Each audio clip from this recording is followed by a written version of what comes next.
The darkness over Ukraine was shattered, not by dawn, but by fire.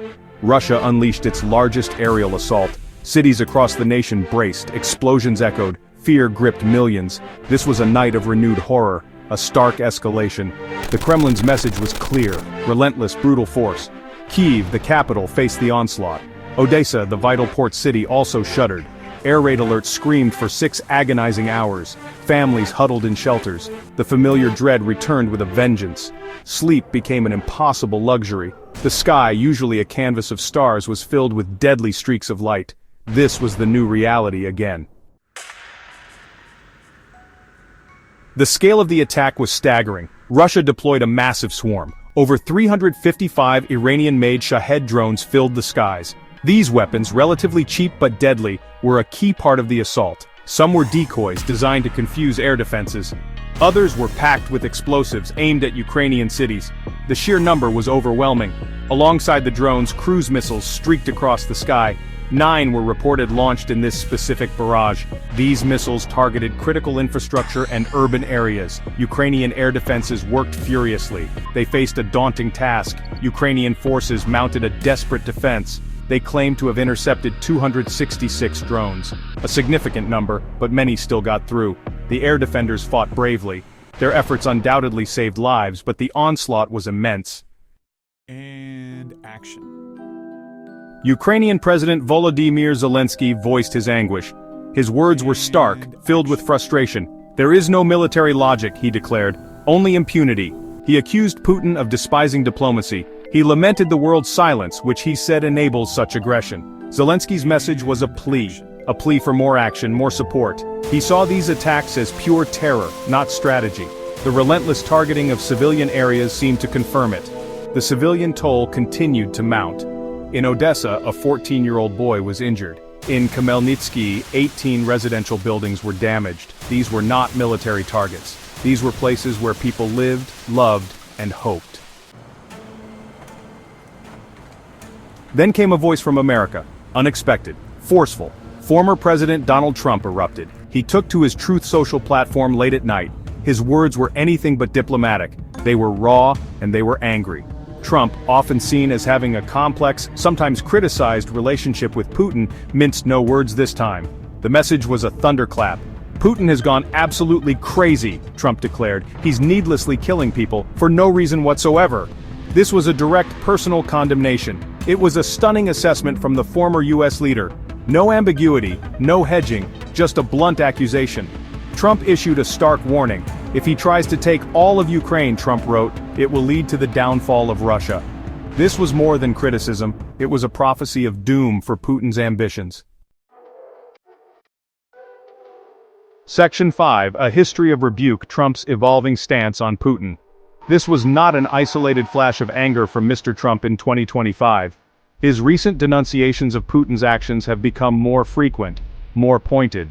The crazy comment was perhaps the loudest, but it was part of a developing pattern, a pattern of increasing criticism throughout this year. The former president seemed to be drawing a clearer line, a line against Moscow's aggression in Ukraine. The record shows a series of rebukes. This recent string of criticisms marks a notable shift, especially when contrasted with some earlier interactions or comments regarding Putin. Section 6, A Glimmer of Hope, the unprecedented prisoner swap. On the very same day as the devastating drone barrage, something else happened, something that seemed to belong to a different reality. A massive prisoner exchange took place. It was the largest of the war so far. A rare moment of cooperation, a flicker of humanity amidst the fireworks of conflict. This juxtaposition was jarring. War and peace, side by side on a single day. The numbers were significant. 303 Ukrainian prisoners were released. They were coming home.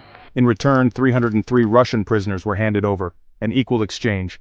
A meticulously negotiated agreement. These were soldiers, sons, husbands, and fathers. Their freedom was a victory for diplomacy. Section 7, Moscow's mixed messages, dismissal and gratitude.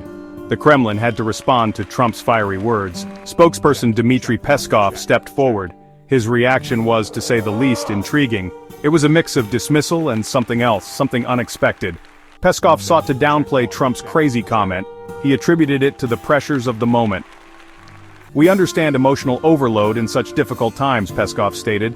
A seemingly calm, almost patronizing reply, as if Trump's words were a mere outburst, not a serious critique of Russian actions. But then came the surprise. Peskov offered thanks. Life in the crosshairs. Civilians endure relentless attacks. For Ukrainian civilians, life has become a recurring nightmare. Cities have been under siege, not for one night, but for 3 nights straight. The drone attacks, the missile strikes, relentless artillery. The rhythm of war is now the rhythm of their lives. Sleep is punctuated by sirens.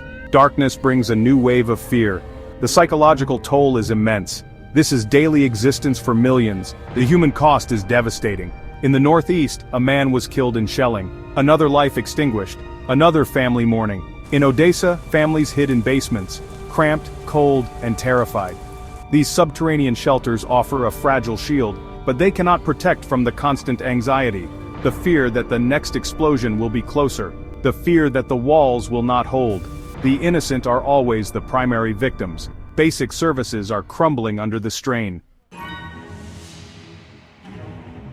The shifting front lines, Russian advances in Sumy. While the skies rained terror, the war on the ground raged on. Russia claimed new advances. Its forces reportedly seized 2 more villages, Volodymyrivka and Bilovody in the Sumy region.